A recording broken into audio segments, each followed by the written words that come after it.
मित्रों नमस्कार। Parameter of law के इस एपिसोड में आज मैं आपको इंडियन एविडेंस एक्ट 1872 में दिए गए प्राइमरी और सेकेंडरी एविडेंस अर्थात प्राथमिक साक्ष्य क्या है और द्वितीयक साक्ष्य क्या है, कब ये न्यायालय में कौन सी साक्ष्य ग्राह्य होती है, इस बारे में बतलाने जा रहा हूँ। प्राइमरी एविडेंस मीन्स प्राथमिक साक्ष्य।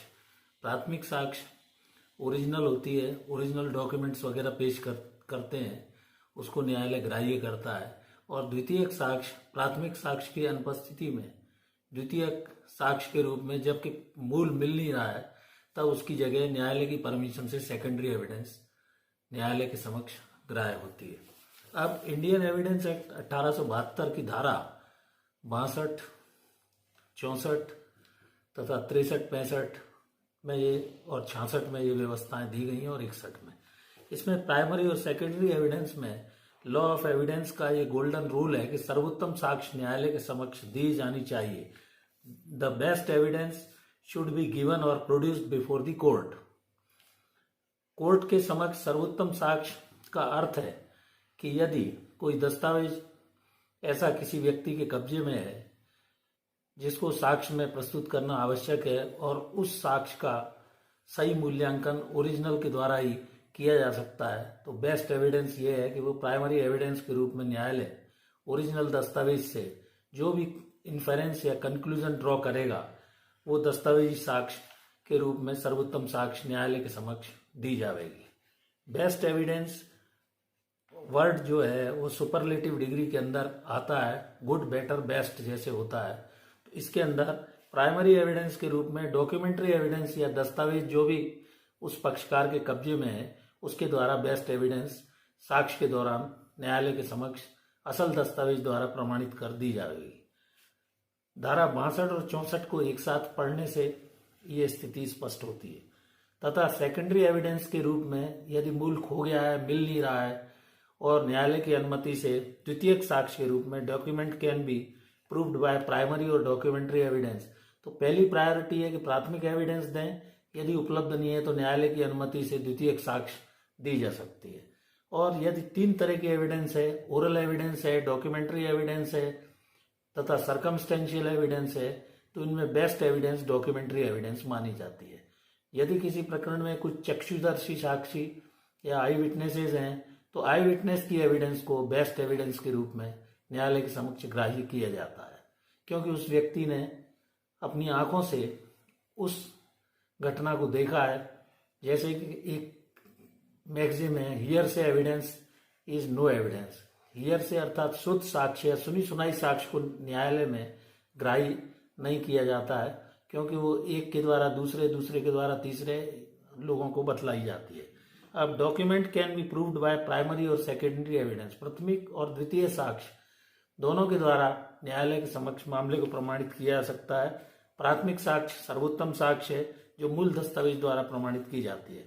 ओरिजिनल या मूल दस्तावेज का उपलब्ध नहीं होने की दशा में अल्टरनेटिव सोर्स ऑफ एविडेंस के रूप में न्यायालय की अनुमति से द्वितीय साक्ष्य दी जा सकती है।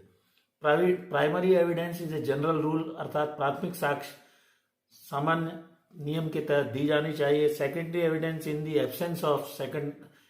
एब्सेंस ऑफ प्राइमरी एविडेंस, अर्थात प्राथमिक साक्ष्य की अनुपस्थिति में द्वितीयक साक्ष्य ग्राह्य रहती है। प्राथमिक साक्ष्य के पूर्व नोटिस देने की आवश्यकता है, जबकि द्वितीयक साक्ष्य के पूर्व सामने वाले पक्षकार को नोटिस देने की आवश्यकता नहीं है। न्यायालय के निरीक्षण के लिए जब भी न्यायालय मांगता है ओरिजिनल दस्तावेज दिया जाना चाहिए तथा document can be proved by primary और सेकेंडरी एविडेंस, जैसा कि मैंने अभी आपको बतलाया।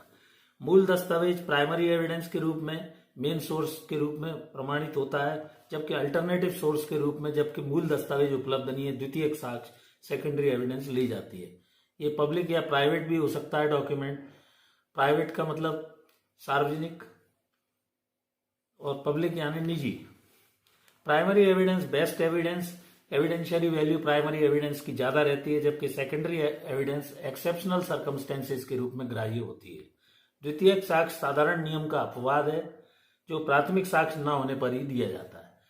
इस प्रकार मैंने आपको प्राइमरी और सेकेंडरी एविडेंस क्या होती है इस बारे में बतलाया और न्यायालय के समक्ष धारा 61 से 66 तक इंडियन एविडेंस एक्ट में जो प्रोविजंस दिए गए उस व्यवस्था को मैंने आपको संक्षेप में बतलाया।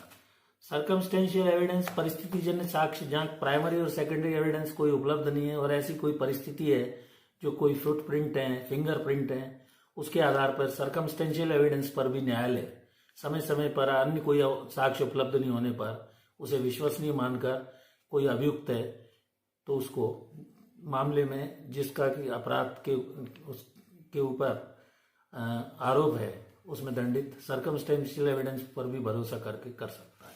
इस प्रकार प्राथमिक और द्वितीयक साक्ष्य इंडियन एविडेंस में अत्यंत महत्वपूर्ण है और न्यायालय के समक्ष साक्ष्य द्वारा ही किसी भी मामले को प्रमाणित किया जाता है।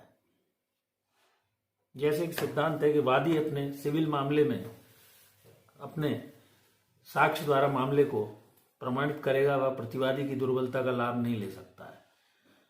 इसी प्रकार क्रिमिनल केस में प्रोसिक्यूशन पर यह बर्डन रहता है कि वह बियॉन्ड ऑल रीजनेबल डाउट उस मामले को प्रोसिक्यूशन न्यायालय के समक्ष प्रमाणित करे। तो कुल मिलाकर प्राथमिक और द्वितीयक साक्ष्य की दृष्टि से अत्यंत महत्वपूर्ण है तथा best evidence should be given in the cases in the court. Thank you for watching this video. नमस्कार। यदि मेरा यह वीडियो आपको अच्छा लगे तो प्लीज़ अभी तक यदि सब्सक्राइब नहीं किया है तो प्लीज़ इस वीडियो को सब्सक्राइब कर लें, लाइक करें तथा अपने फ्रेंड्स आदि में शेयर करें। Thank you.